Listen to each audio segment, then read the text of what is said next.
Pâté Journal a pu obtenir quelques aperçus sur les nages actuellement en usage avec le concours gracieux du champion français Nakache. La brasse papillon d'invention toute récente. Nous sommes en 1937. Alfred Nakache est une vedette incontournable du sport français. Né en Algérie dans une famille juive de Constantine, ce nageur taillé dans le roc rejoint d'abord des clubs parisiens où il enchaîne les titres, les records et les unes de journaux, toujours avec humilité. C'était vraiment un homme joyeux qui adorait les enfants, qui apprenait à nager, qui en famille faisait rigoler tout le monde. Il faisait le pitre dans l'eau, il faisait toujours des grimaces, il se mettait des bonnets, il jouait à la danseuse dans l'eau. Disons que c'était un champion qui ne se prenait pas trop au sérieux, quoi. Mais après, la vie s'est chargée de lui asséner de grands coups. Avec l'équipe de France, Nakache participe en 1936 aux JO de Berlin. La guerre éclate en Europe, la France de Pétain collabore avec l'Allemagne nazie. Avec sa femme Annie, Nakache se réfugie à Toulouse en 1941 où les dauphins du TOEC l'accueillent à bras ouverts.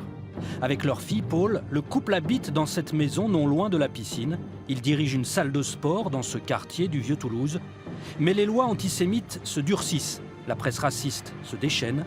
En 1943, le commissariat au sport interdit aux Juifs de s'aligner lors d'un championnat de France.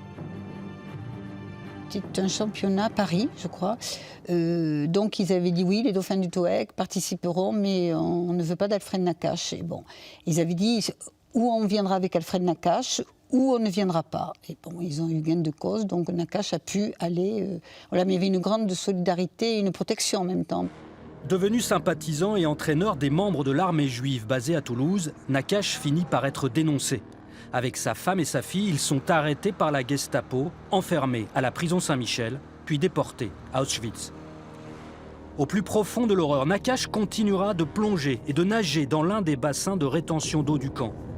Un de ses gardiens a reconnu le champion des JO de Berlin. Il devient une bête de cirque, contraint de ramener entre les dents des poignards, des clés ou des cailloux jetés au fond de l'eau par ses geôliers.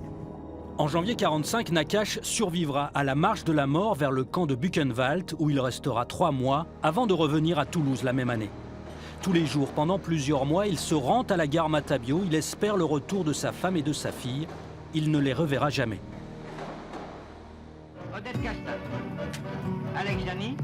Après la guerre, Nakache trouvera une deuxième famille chez les dauphins du TOEC.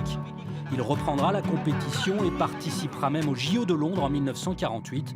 Il continuera à enseigner la nage à des centaines de petits Toulousains dans un bassin et une piscine qui portent encore son nom, celui d'un champion d'exception.